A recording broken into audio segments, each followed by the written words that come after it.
Hi guys!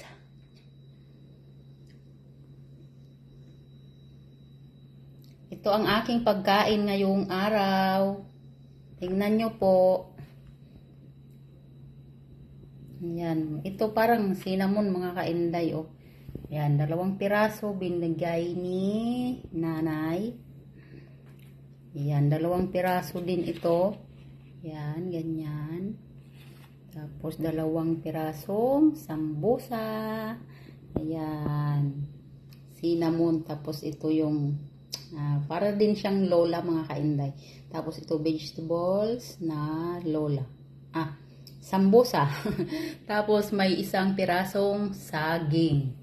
Ayan. Busog na naman ngayon ang inday nyo. Yan yung kakainin ko. Kakainin ko lahat yan para naman tumaba ang inday nyo kasi laging sinasabi sa akin ng mga kaibigan ko na ang payat ko daw.